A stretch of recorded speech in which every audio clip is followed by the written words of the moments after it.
Good morning everyone. മറ്റേതൊരു viral ഇൻഫെക്ഷനെക്കാട്ടി കൂടുതൽ നമ്മൾ ഏറ്റവും അധികം പേടിക്കുന്ന ഒരു ഇൻഫെക്ഷനാണ് വൈറസാണ് HIV വൈറസ്, അതായത് എയ്ഡ്സ് എന്ന് പറയുന്നത്. എന്തുകൊണ്ടാണ് ഇതിൻ്റെ ഒരു കാരണമെന്ന് നിങ്ങൾ ചിന്തിച്ചിട്ടുണ്ടോ? HIV വൈറസ് ഇപ്പോൾ കേരളത്തിൽ ഒത്തിരി അതിൻ്റെ കേസസ് കൂടി എന്നുള്ള റിപ്പോർട്ട്സ് നമ്മൾ റീസെൻ്റ്ലി കണ്ടിരുന്നു. അതുപോലെ ഇന്ത്യയിൽ തന്നെ മൊത്തത്തിൽ HIV കേസസ് ഒരുപാട് കൂടിയിട്ടുണ്ട്.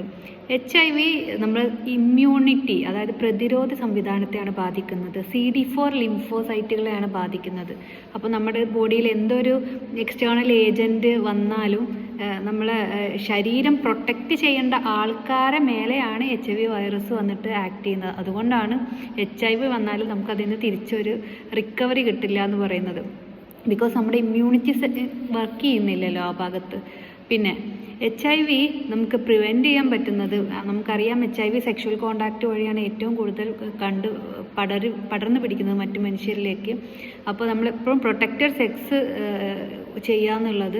പിന്നെ എപ്പോഴും നമ്മൾ ഈ ഹെൽത്ത് കെയർ പ്രൊഫഷണൽസ് ഗ്ലൗസും മാസ്കും കമ്പൽസറി ആയിട്ട് ഓരോ കേസിലും നമുക്ക് എല്ലാ കേസിലും പോയി വൈറൽ സ്ക്രീനിങ് ടെസ്റ്റ് ചെയ്യാൻ പറ്റില്ലല്ലോ. അപ്പോൾ എപ്പോഴും നമ്മൾ സെൽഫ് പ്രൊട്ടക്ഷൻ എന്ന് പറയുന്നത് ഇമ്പോർട്ടൻ്റ് ആയിട്ടുള്ള കാര്യമാണ് എല്ലാ മേഖലയിലാണെങ്കിലും. പിന്നെ HIV വൈറസ് ഉമിനീരിലൂടെ പകരോ അടുത്തിരുന്നാൽ പടരോ അങ്ങനെയുള്ള കാര്യങ്ങളൊക്കെ ഉണ്ട്. അപ്പോൾ ബോഡി ഫ്ലൂയിഡ്സ് ആയിട്ടുള്ള ബ്ലഡിലൂടെയാണ് HIV പകരുക, സെക്ഷൽ കോണ്ടാക്റ്റിലൂടെയാണ് HIV സെമനിലൂടെയും ഒക്കെയാണ് HIV വജൈനൽ ഫ്ലൂയിഡിലൂടെയൊക്കെയാണ് പകരുന്നത്.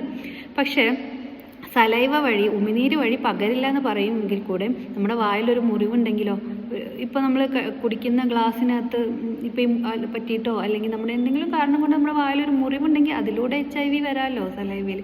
അപ്പോൾ എപ്പോഴും അടുത്തിരിക്കുന്നതുകൊണ്ടോ എൻവയോൺമെൻറ്റൽ, അതായത് അറ്റ്മോസ്ഫിയറിലൂടെ ഒന്നും HIV പകരില്ലെങ്കിലും നമ്മളെപ്പോഴും ഒരു കോഷൻ എടുക്കുന്നത് നല്ലതായിരിക്കും. HIV വരാണ്ടിരിക്കാൻ എപ്പോഴും നമ്മൾ എന്താ പറയുക, ഓരോരുത്തരും അവനവൻ്റേതായ ഗ്ലാസ്സസും ഉപയോഗിക്കുന്നത്. നമ്മൾ സ്വന്തം വീട്ടിലാണെങ്കിൽ കൂടെ ഓരോ ഇൻഡിവിജ്വലിനും ഓരോ ഗ്ലാസ്സസ് ഉണ്ടായിരിക്കേണ്ട അത്യാവശ്യമാണെന്നുള്ളതാണ് എൻ്റെ ഒരു അഭിപ്രായം. കാരണം HIV എന്നല്ല, ഈവൻ ഹെർപ്പിസ് എന്ന് പറഞ്ഞ വൈറസ് ആയിക്കോട്ടെ, ഏത് വൈറസ് ഇൻഫെക്ഷൻ ആയിക്കോട്ടെ, ബോഡി ഫ്ലൂയിഡ് സലൈവ വഴി പകരുന്നതാണ്.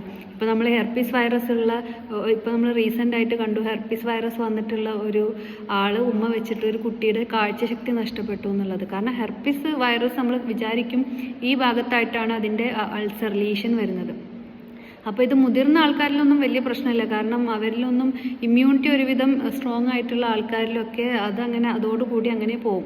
പക്ഷേ ഈ ഹെർപ്പിസ് വൈറസ് നമ്മുടെ ഗാംഗ്ലിയോണിൽ കയറിയിരുന്ന് എപ്പോൾ വേണമെങ്കിലും റിക്കറൻ്റ് ആയിട്ട് ഈ പറഞ്ഞ ലീഷൻസ് ഉണ്ടാക്കാൻ കെൽപ്പുള്ള കഴിവുള്ള ഒരു വൈറസാണ്.